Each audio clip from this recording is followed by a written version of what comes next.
Boxing King Media in association with Boxdraw, Mr. Mark Tibbs, out here in Liverpool. Your young charge, Johnny Fisher, in his 8th fight. Are you happy with the opponent? Because obviously I've seen a bit of criticism online. People are expecting probably too much of Johnny just because of the crowd he pulls in. What are you saying about that? Well, look, it's his eight professional contest, and he's not had a wealth of experience in the amateurs, so it's about right. And I'm happy with young Johnny Fisher and the way he's coming along. He's doing wonders.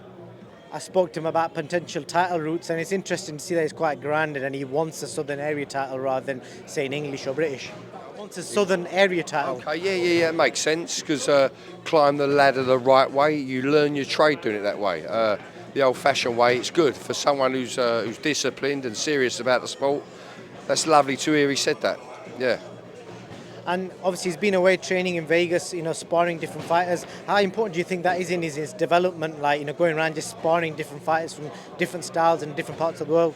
That's great education for a young man that's climbing the ladder, for sure, as long as it's managed properly. And yes, it's like I say, it's a great education for someone like Johnny Fisher to go to Las Vegas and mix with people, like Joe Joyce and Carlos Takam and Deontay Wilder. Just being around them sort of people, fantastic opportunity, yeah. And obviously this card in particular, Callum Smith pulled out due to injury, and people were suggesting the whole show might get pulled. But obviously credit to Matchroom and Eddie here, and the show's still going ahead. But does that sometimes, as a trainer, plant in uncertainty into a fighter? Because you must have been thinking at some point the show could get pulled. Well, it was what it was, and it is what it is, and credit to Matchroom Boxing for keeping the show alive. I hate to be ignorant, I only know that Callum Smith and Johnny Fisher was on the card. When you're busy, you just you crack on and do your job. But no, listen, I'm sure Johnny Fisher, he wouldn't have. He's young. He's got a lot of time in front of him. If it would have been cancelled, it would have been one of them things. It would not have upset him in any way. No. I just want to quickly get a word about Elle Brooke. She's taking part in the Kingpin tournament. Are you expecting her to blitz through everyone? Say that again? Are you expecting Elle to blitz through everyone? Well, do you know what? Elle she's learned to slip punches, parry punches, move her feet, evade punches, ride punches even, and then counter. So watch this space. She won't. In her first couple of fights, I had to instill into her. I looked what was in front of us, and I looked at the experience, which was no experience of Elle Brooke, but I knew she had a big heart and she could punch. So I told her to dip that chin and throw. Get off first, fast and hard and first, and you're going to win.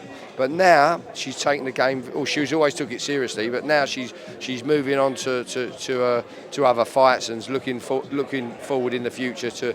She wants a career in boxing, so it's about time she knows how to move her feet, when to move her feet, when to parry, and then counter, slip and counter. So, to be fair, after that last fight, I was just talking to her manager just now, and she absolutely executed that game plan to the T. Even when she got clipped, she just stuck to the game plan, and she became victorious in about 40 seconds. That was wonderful. It was really lovely. It was lovely to watch and see, because I've been through the journey, if you know what I mean. As an outsider, it's good to see the work that you've done with a complete novice in space of maybe 2 years, to how she performed last time. So probably credit to you and your dad. What's that? Credit to you and your dad. For what? For the work Elle obviously has put in and the improvements she's shown in a short space of time. Thank you very, very much. Yes. Yeah. Not 2 years.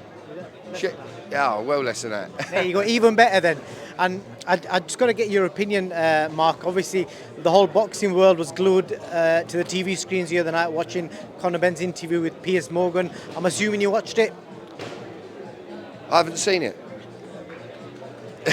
I just had a feeling you might say that. But have you seen the clips online, and have you seen what... To tell the truth, I've seen it all. I watched it, yeah.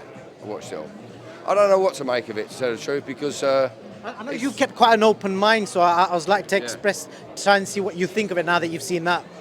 It's very confusing. It shouldn't be, but it's become confusing, and I don't understand why it is what it is. It seems just a bit confusing.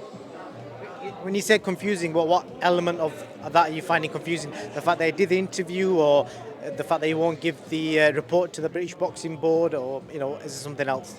Well, you're a very good interviewer. You're a very good interviewer, and I haven't. To be fair, listen.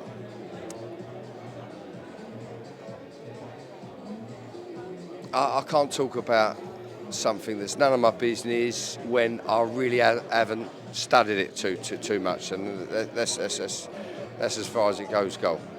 I respect that completely about you, Mark. You're a respectful guy and you don't want to really intrude too much on it. But, just as an outsider, do you think you should have done that interview?